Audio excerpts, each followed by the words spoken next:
we should note a couple of general characteristics of the arguments we've seen, and they are characteristics of all moral arguments, or we should say all, but certainly most moral arguments.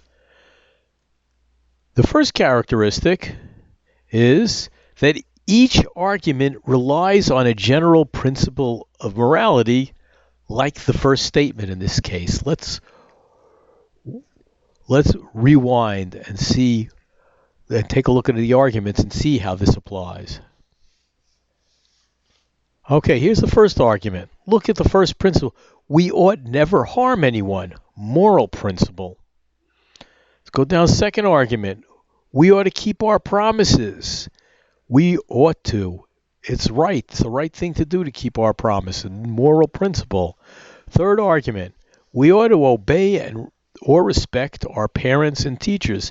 It once again is stating a moral principle. And as we're saying, it's a general characteristic of moral arguments.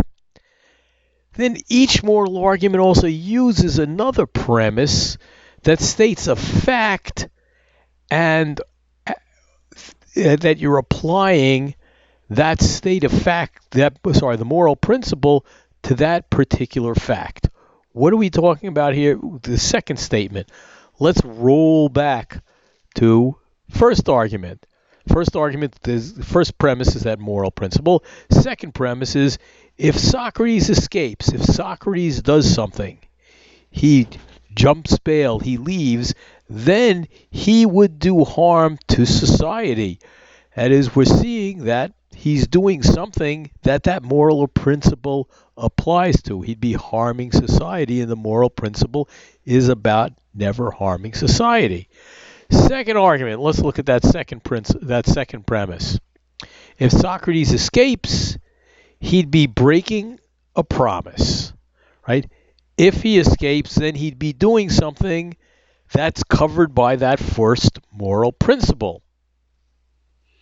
Okay, so again, second premise connects the thing being done in the moral principle, the thing that you should not be doing or should be doing, with a certain state that is coming up, a certain action a person might undertake.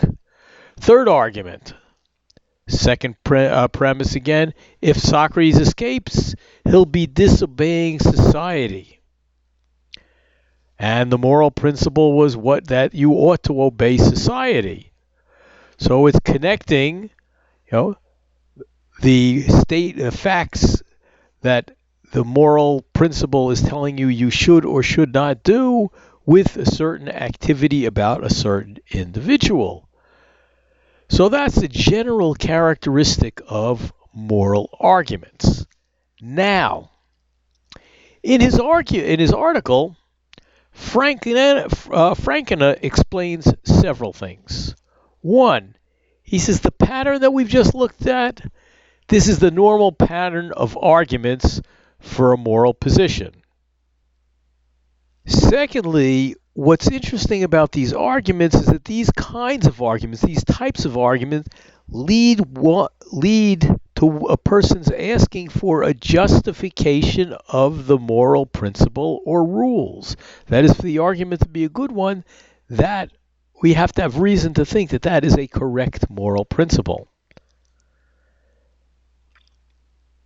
And finally, with respect to moral arguments, according to Frankena, answering this question, the question that was just posed, the justification for the moral principle usually results in claims about what is right, what is good, what's virtuous, what's just. We might say moral virtues, to use. That is, we have what looks like is a philosophical discussion, a discussion of the justification of moral principles. These are the general characteristics that we see of moral arguments, and we see that we could apply these same principles to our earlier case of the trolley examples.